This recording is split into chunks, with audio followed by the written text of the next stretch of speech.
Thank you. I will oppose Senate Bill 615 to establish an interagency program in North Africa and West Africa.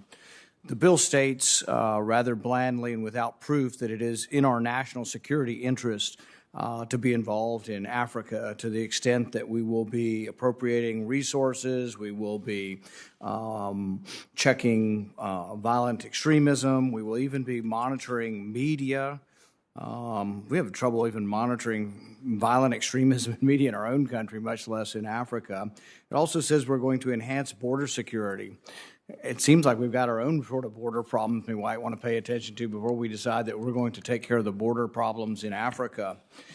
I think it's an open-ended question, though, whether or not this involvement, this degree of involvement in Africa is in our national security interests. I think this is an unproven assertion.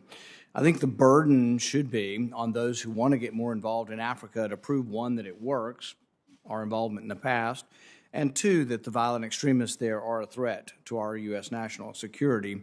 Others might argue that our involvement in Africa actually becomes a tripwire to expanding war and to expanding involvement in these areas.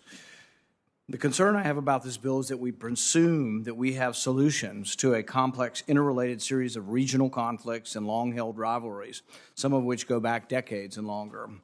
With this bill, we are formally committing to solve these complicated problems in North and West Africa, but we haven't really demonstrated that we know the answers or understand the nature of what is happening there. Well, there are Boko Haram and ISIS sympathizers and splinter fighter groups who pose regional threats. You also have disputes over land and water. You have farmers and livestock herders clashing.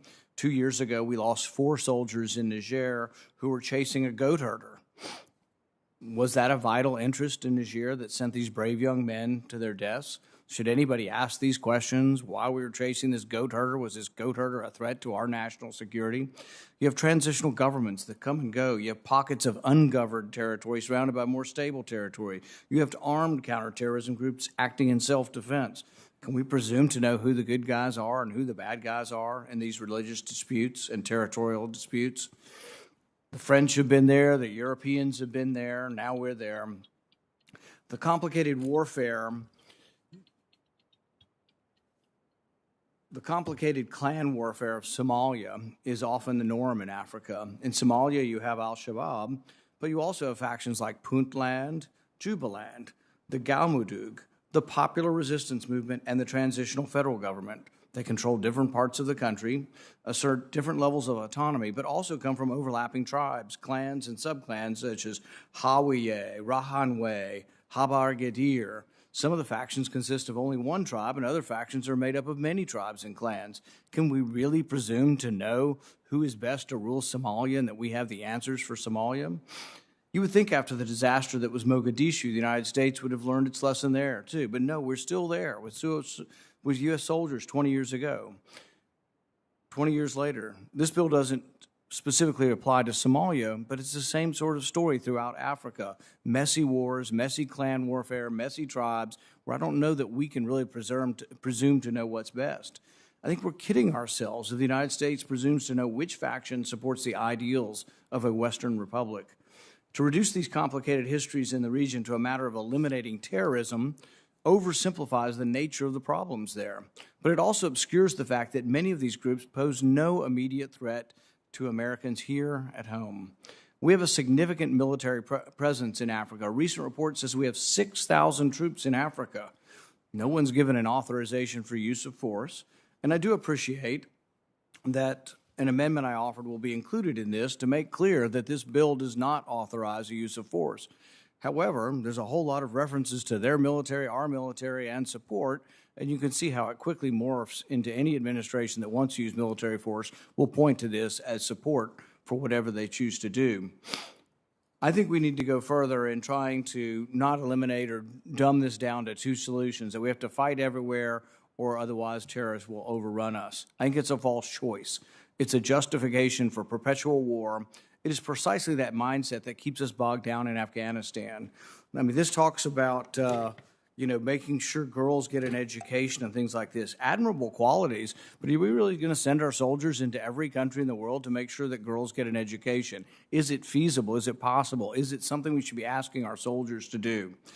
I think it's time that we understand that the idea that we can eradicate an ideology or pacify a populace full of discontent is foolhardy and naive at best. Thank you.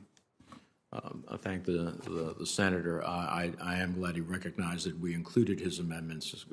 That makes it clear that nothing in this legislation is to be considered an authorization for the use of military force. And I know that you focused most of your comments in the context of potential military operations. That is not the purposes. The purpose of this is actually to create a framework and a partnership that avoids conflict. But let's be, blunt. 7,000 people were killed by terrorists in the Sahel last year alone. More than 2 million people have been internally displaced. Another 800,000 are refugees in neighboring countries.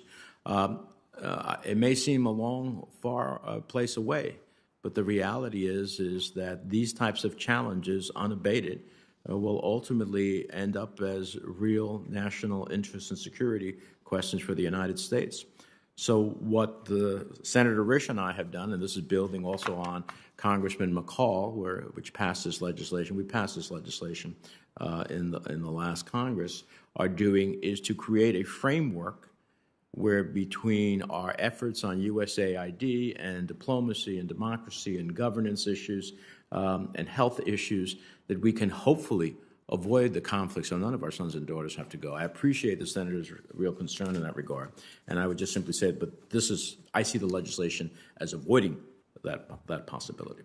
Could I ask one quick question? Sure. In Morocco, they've had the dispute forever from the territory that is not Morocco as Morocco. We've now recognized that as being part of Morocco. That's in North and West Africa. Are we going to, presume to know the answers of their border disputes, if we're going to be involved with border disputes in that area? Yeah, I don't think that is the purpose of the legislation, to be defining border disputes. The previous administration, as you rightly recognize what is, in some minds, the disputed area in Morocco as part of the Kingdom of Morocco, and it made that decision. My perspective is just simply that what we are trying to do is create a framework and a strategy that hopefully avoids what the gentleman is concerned about, so that we don't have military operations. Senator Risch. Yeah, well, Mr. Chairman, first of all, Senator Paul, I think